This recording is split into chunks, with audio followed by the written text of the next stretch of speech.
In 79 AD, deep beneath Rome's most thunderous amphitheater, a 19-year-old Dacian girl by the name of Sabina found herself chained in an utterly dark dungeon.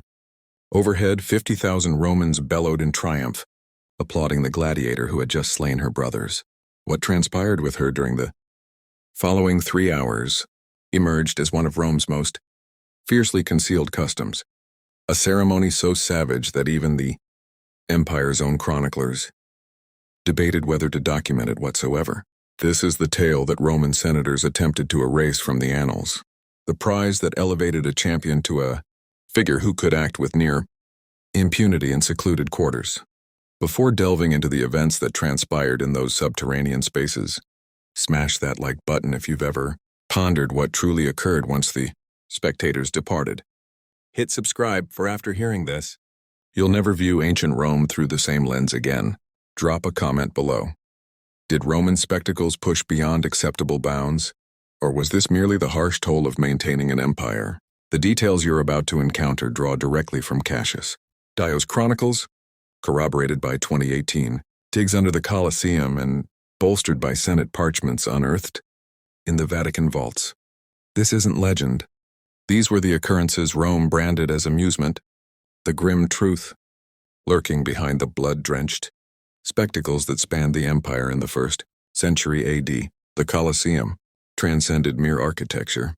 It stood as Rome's emblem of supremacy. Finished just a year prior in 80 AD, it could engulf entire legions. The atmosphere perpetually hummed with the tang of iron, perspiration, and the musk of caged beasts. The arena's surface wasn't blanketed in sand for aesthetics alone. It served to absorb the torrents spilling from fallen combatants and ferocious animals alike.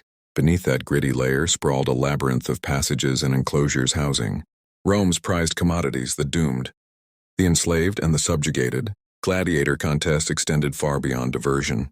They functioned as political propaganda, sacred ceremonies, and instruments of societal dread, all intertwined. When General Marcus Antonius quashed the Dacian revolt in 78 AD, he arrived home not solely with riches but with 847 prisoners, encompassing 124 highborn women. These weren't typical rural folk. They were leaders, offspring, combatants, spouses, and holy figures. Rome hadn't merely triumphed over their kin, it sought to degrade them so profoundly that any spark of insurgency would be extinguished forever. Now the conqueror and the vanquished converged. Gaius Valerius Maximus, age 32, towered close to 6 feet, an imposing stature by Roman norms. His frame bore the etched chronicle of brutality. Each cicatrix marked a skirmish survived, a foe dispatched, a throng electrified. Born into bondage after his sire perished in a debtor's jail, he had endured 14 grueling years clawing for existence. He had felled 89 opponents in sanctioned duels. His aspiration was straightforward: secure the wooden gladius of liberation, the rudis. His deepest dread, perish unremembered, hauled off on slaughter hooks like countless predecessors. Yet on this sweltering August day in 79 AD, he bested the Dacian lead warriors squarely before Emperor Titus. His recompense adhered to established rights: 500 denarii, a crown of laurel, and priority claim on the female captives. Sabina, with her raven tresses from the highlands and fair Celtic-like complexion, lingered amid 17 fellow women in a containment cell. Prior to Rome torching her settlement, she was betrothed to a fighter called Disabilis, cut down by legionaries 3 months back. Now she endured in quiet, her existence shattered, her prospects nullified. She craved solely honor and oblivion. What she dreaded above all was morphing into diversion for the masses who had reveled in her tribe's ruin. That dawn, a sentry notified her of her selection for the midday spectacle. She hadn't grasped its implications yet. She was on the verge of discovering that Rome's notion of clemency proved infinitely more nightmarish than its overt savagery. This transcended personal fates. It embodied mental conquest. Rome grasped that martial victory alone fell short. Genuine subjugation demanded shattering a culture's icons, tainting their rights, and demonstrating that even their most safeguarded individuals, their females, now answered to Rome. This wasn't haphazard ferocity. It constituted deliberate debasement. A proclamation disseminated throughout every subdued province. Defying Rome yields futility. Yielding to Rome equates to totality.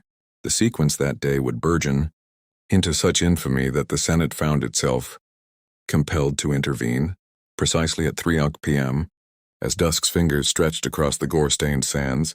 The Lanista ventured into the hypogeum, the buried network under the Colosseum. The hallway echoed with moist rock and muffled terror. He neared Gaius Valerius, Maximus bearing a bronze plaque enumerating the attainable bounties. Gaius's fingers trembled from the fray, his veins still coursing with post-battle fire. "The Emperor salutes your prowess," the functionary intoned. "Per imperial custom, you merit the fruits of subjugation. Select." None present fathomed that this commonplace selection, enacted scores of times previously, would ignite an uproar ascending to the Senate chambers in mere fortnights.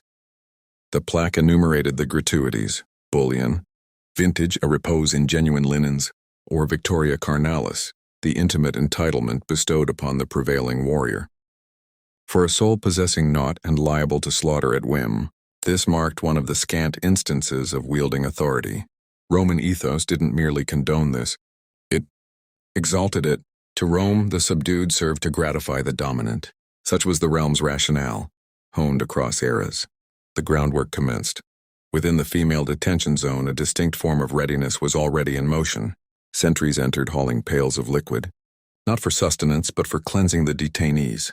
The women were scoured, their locks disentangled, and their tattered garb exchanged for simple stolas. Sabina observed the aides progress from one to the next, appraising them and inscribing observations on wax slates. An elder Osiris called Zalmoxis, formerly pledged to the Dacian solar shrine, murmured the dread all anticipated. "They're prepping us for the display or for its aftermath," the arrangements concluded swiftly. Yet elsewhere in the amphitheater, a far graver setup was materializing, an element that would elevate a standard instance of abuse into a controversy that posterity scholars would contest for ages. Above 50,000 onlookers crammed into the tiers for the day's lesser diversions. Amid principal gladiatorial clashes, venue overseers orchestrated what they termed intermissions, faux chases, choreographed clashes, and what Roman scribes discreetly termed allegorical tableaux, which frequently compelled doomed inmates to embody fables, culminating in authentic fatalities. But today's highlight bore an innovative edge, a dramatic vignette extolling Rome's mastery over uncivilized foes. The summons arrives. 20 Dacian women ascended to the arena via the subsurface hoist mechanism, an ingenious apparatus crafted to propel creatures, duelists and scenery bursting from concealed hatches. Sabina emerged into blistering daylight and a cacophony of sound.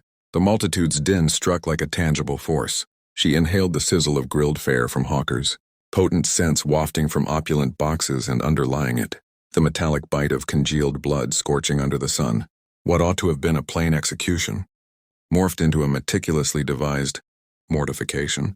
The women were arrayed as a crier proclaimed their alleged offenses: sedition, abetting adversaries spurning Roman deities. Then the innovation. They would be compelled to duel pairwise with blunted blades, attired in ragged vestments contrived to deride them. The victors would fall to Rome's elite, the defeated would perish. If this degree of engineered malice astounds you, tap that like button, for the ensuing revelation illustrates how this wasn't disarray, it was doctrine. The fracture occurs. Blunted blades distributed. Sabina clasped hers, the coarse timber abrading her skin. Opposite her positioned Kamaskis, Dylus's sibling, the lady who once instructed Sabina in braiding and crooned at her betrothal rite. Their gazes intertwined. The assembly bayed for carnage. The Lanista elevated his arm, lowered it. Neither stirred. The clamor morphed anticipation to bewilderment, then fury. "Engage," the throng hollered. Spineless savages refuse. Descended. Date stones, victual refuse aught within grasp.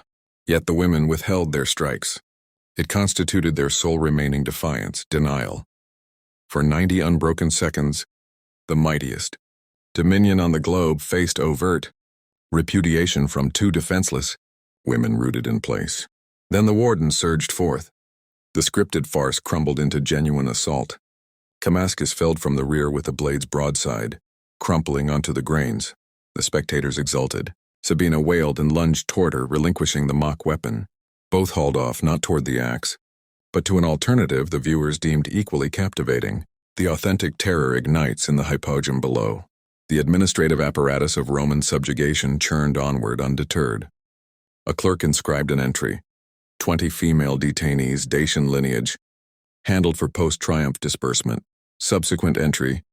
2 defiant shifted to secluded. Alcoves for champion solitary. Claim. What ensued crystallized into Rome's most refined apparatus of degradation. Individuals demoted to chattel. Sabina and Damascus parted, each conveyed to distinct cubicles. Compact lithic enclosures featuring stools, Ferris hoops mortared into the masonry, and portals secured solely externally. They gleamed with sterility, method, and dread, precisely owing to their premeditation. This wasn't extemporaneous malice. These alcoves integrated into the venue's blueprint, as deliberate as the beast pens or combatant hoists. At 4 o'clock, Gaius Valerius Maximus breached Sabina's alcove. The portal swung wide, their stares clashed. He retained his full panoply. Another's vitae smeared his torso. She huddled against the remote barrier, depleted, bereft of arms. Between them loomed the entirety of Roman jurisprudence. He commanded absolute juridical sway. She possessed zilch. She categorized as booty, remuneration accrued via slaying. Chronicles omit Gaius's inner musings. Did he perceive a fellow soul? Did he envision assets? Did he interrogate the regime that rendered him both blade and captive? All that's preserved stems from a functionary's mundane dispatch, not from their voices. Then the inconceivable transpired, a gesture of insurgency. Gaius doffed his helm, deposited his gladius, and sank onto a ledge with his face buried in palms. For 5 protracted minutes he uttered naught. Sabina stayed rigid, steeling for onslaught that failed to materialize. At length he uttered in fractured Dacian, a tongue gleaned from fellow detainees. What name did he bear? He queried. Mine, she countered. No, the man they compelled you to witness. Perish, disabilis, I know that. One from this day, she negated with a shake. He exhaled. I dispatched a Delas today. Might be kin. Your folk favor that moniker frequently. What transpired deviated from Rome's anticipated violation. It evolved into discourse betwixt 2 entities. The Dominion endeavored to divest of all vestiges of personhood. Gaius recounted his progenitor beheaded when he was 9. Sabina depicted her hearth's conflagration. 2 hours elapsed. Overseers inspected twice, detected murmurs, presumed acquiescence, and proceeded. At 6 p.m., Gaius Valerius Maximus rendered the verdict Rome would eternally resent. He rose, approached the portal, and summoned the warden. This female ails, he proclaimed. Contagious. I declined the assignment. Wrote her to the healer. It formed the arena's solitary exemption. If a detainee deemed afflicted, a duelist might lawfully spurn her and revert her to communal inmate tier. The fabrication shone evident. The warden spotted it forthwith. Yet Roman red tape thrived on inflexible protocol. Contesting a warrior's preference entailed forms, attesters, and probes. Endorsing the spurning demanded instance. Thus Sabina extracted, ferried to the sanitary containment wing. Her proximate destiny altered. She succumbed 3 days hence to a banal contagion, the prevalent reaper within Roman detention. The infirmary brimmed with congestion, squalor, and indifference. The leniency that averted one atrocity propelled her into another. Gaius encountered her no more. He clashed twice additionally that moon, prevailed in both, and rebuffed his bounties on both occasions. The Dominion stalled. Rumors proliferated through the fighter quarters. Maximus had softened. Maximus embraced some exotic oriental creed advocating mercy. Maximus hexed by Dacian sorceresses, but the verity proved plainer. He'd reclaimed the essence of being mortal. Rome's tipping threshold. On September 15, 79 AD, Senator Quintus Aurelius Symmachus addressed the Senate bearing a formal grievance. His youthful kinsman, a novice gladiator, had endured thrashing from his drillmaster for forgoing the traditional prize post-victory. The kinsman averred Maximus's precedent had swayed him. The instructor maintained he upheld authentic Roman tenets. It posed a paltry affair, scarcely meriting deliberation save for one facet. It compelled Rome's elite to overtly recognize a custom all acknowledged, yet none vocalized. Senate ledgers, the Bowdlerized editions that persisted, allude to a colloquy on the suitability of select observances pertaining to subdued female inmates. That tepid euphemism masked a 4-hour senatorial, melee over whether Rome had at last breached a boundary even its own patricians couldn't overlook. The traditionalist cadre, spearheaded by Senator Fabius, summoned forebears. Our forebears subdued flesh, essence, and soul. Forsaking that forged our preeminence. The progressive contingent, swayed by Stoic tenets and more utilitarian, rebutted. We're birthing icons of martyrdom. We're planting insurgency. Slain insurgents vanish, but scarred survivors harbor recollections that kindle revolts across lineages. Yet the genuine catalyst wasn't ethics. It was governmental endurance. 3 viceroys had lately relayed surges in mutiny, each citing Rome's handling of detained women as fodder for insurgent rhetoric. These viceroys cautioned that Rome no longer daunted its rivals. It galvanized them. The dominion wounded its own frame. The edict that stunned Rome. On October 1st, 79 AD, the Senate enacted what posterity dubbed the Lex Captivarum, the statute on captive females. Its stipulations proved circumscribed yet groundbreaking. Female war detainees barred from arena-wide dissemination as public gratuities. Overt debasement of subjugated women prohibited in sanctioned pageants. Clandestine misuse persisted, but its performative exhibition outlawed. Compliance faltered. Numerous venue stewards disregarded it or devised evasions, yet the tenet endured. Even Rome imposed civic boundaries. Paradoxically, the edict liberated none. It merely excised the observers. 3 moons later, Gaius Valerius Maximus at last attained manumission. Not for benevolence, but for clinching 5 successive victories. His final annotated deed as a liberated soul was acquiring the emancipation of a Dacian female termed Kamaskis. The record cites solely her designation. Erudites ardently conjecture she was the identical woman who flanked Sabina on the arena sands.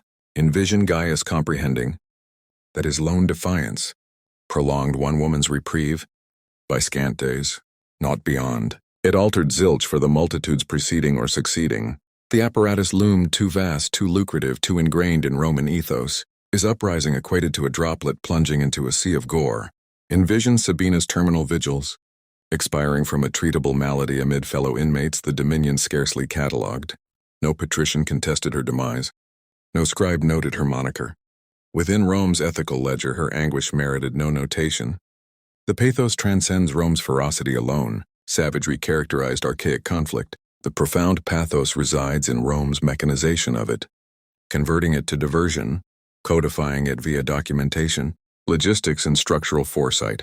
A framework so thorough that souls evaporated into its sun's residue, save gouges on lithos. In 2018, excavators from the University of Rome, under Dr. Isabella Fortunato's guidance, delved into an overlooked quadrant of the eastern hypogeum. Their discoveries evaded travel pamphlets, a grouping of diminutive vaults with ferrous manacles fused into barriers, outflow conduits hewn into flagstones, incisions etched by frantic digits, ceramic shards for ferrying hydration or nourishment, vestiges of pallet stuffings flattened by epochs of compression. Radiometric assay verified the vaults dated to the inaugural 80 AD erection, signifying deliberate inception, not retrofits. 6 brazen medallions retrieved, imprinted with Captiva and spans from 79-82 AD, aligning precisely with the Dacian pacification. These artifacts synced with literary proofs. Cassius. Dio's subsequent treatises depicted disbursement vaults for subjugated females. Seneca's antecedent epistles hinted obliquely sans elaboration. Tacitus, typically vivid, lapsed into marked reticence, suggesting even he deemed it excessively abhorrent for candid inscription. Academics contest prevalence. Certain contended rarity, confined to grand ovations. Others invoke the bespoke fabrication, copious proofs, and sundry origins positing it as commonplace. Reality resides midway, not perpetual, yet frequent enough to warrant infrastructural investment. Romans idolized gladiators akin to primordial icons, albeit with a sinister inflection. Patrician ladies bartered with custodians for assignations. Incised lanterns and mural frescoes depict duelists nude with armaments. Their effluvia and vitae peddled as stimulants. Select women imbibed it as procreative remedies. The identical polity that venerated these figures also propelled them into lethality contraptions and compensated them with sentient chattel. Chronicles delineate vespertine soirees, post-grand contests where affluent hosts consorted with warriors and thralls. War-seized women flaunted as emblems, at times coerced into mythic tableau with divinities like Jupiter or Mars ere reassigned as endowments. Detainees compelled to disrobe amid pompous processions. Casualties bound to pylons aping fables pre-dispatch. Adversary sovereigns paraded conspicuously prior to consignment to commanders. None arose by happenstance. It broadcasted a global missive. Rome commandeers your history, now and tomorrow. Gladiator extravaganzas lacked haphazardness. They integrated the Monera, dues tendered to the populace. Sponsors mounting spectacles garnered spurs to amplify grandeur. Mortification of detainees evolved into a promotional hook. The 19th century savant, Theodore Mommsen, termed this Rome's paramount engine of depersonification. His import was elementary. Rome didn't solely vanquish physiques. It subverted selfhood, recollection, and import. That we persist in disputing these episodes attests to the profundity of the wounds. The 2000 cinema piece Gladiator scarcely intimated this verity, alluding solely in umbre, and contemporary pundits yet wrangle if airing these rites unmasks. Roman savagery judiciously or hazards lurid exaggeration, yet it signifies, for it unveils precisely how a polity can vindicate atrocity via statutes, mores, and pastime. Rome wasn't the solitary hegemony prone to appalling deeds, but it refined the knack to conventionalize them, alchemizing aggression into liturgy and transmuting wails into throng-delighting pageantry. The profounder verity, the demarcation, twixt refinement and savagery never gauged by alabaster sanctuaries, cobbled vias or soaring vaults, but by a society's conduct toward the utterly impotent. Rome contrived viaducts enduring 2 millennia, yet concurrently erected cubicles under its colosseums where mortals endured ravishment as routinely as stage accoutrements. Its ingenuity and ethical void coexisted sans discord. It further unveils how dominion warps all it contacts. Gaius embodied quarry and implement alike. Enserfed, manipulated, coerced to dispatch for subsistence, yet vested with dominion over one yet more vulnerable. The regime contorted mundane folk into ferocity's conduits and rendered mortal torment into amusement where it ought evoke commiseration over acclaim. It cautions against peril of invoking lineage as ethical bulwark. Our sires enacted, it burgeoned Rome's retort to all moral quandaries, till rote supplanted fellow-feeling, and outrage normalized, and it poses inquiries we grapple with presently. What further interred terrors lurk under the edifices we extol? How many visitor lures repose atop strata of unheeded woe? When does a saying the bygone turn imperative, and when does it veer into abuse? Ponder Sabina's concluding instance, perishing of sepsis in a straitened vault beneath her epoch's paramount edifice. Did she muse if any would recall her? Did she fancy that 2 millennia hence, diggers might unearth her token and vocalize her appellation anew? Chronicle's murkiest narratives admonish that advancement lacks assurance, that hegemonies crumble ethically eons ere they crumble structurally, and that each cohort must elect twixt fellow-feeling or expedience. Rome opted for pageant. The levy tallied in effaced existences, but the precept persists in the detritus under the arena's pelt. Thus a duelist's conquest morphed into license for barbarity. A habitual bounty burgeoned into one of Rome's most meticulously entombed outrages. Scores of Dacian detainees evaporated into clerical rosters, and one youthful maiden termed Sabina endured solely 'cause a solitary contender essayed an anomalous determination. A determination that transmuted naught save evidencing that personhood might yet glimmer amid Rome's bleakest contrivances. If this narrative disquieted you, subscribe, for irksome verities eclipse soothing fables. Share in the remarks what perturbed you utmost, the contrived essence of the subjugation, or Rome's prowess at rendering it mundane. Recall, Chronicle's gloomiest arcana oft conceal beneath polity's loftiest memorials. The sanguine on the grain stemmed not invariably from fray. Occasionally it derived from purity rendered pageant, from unchecked sway, from epochs when personhood averted gaze whilst barbarity garnered ovations.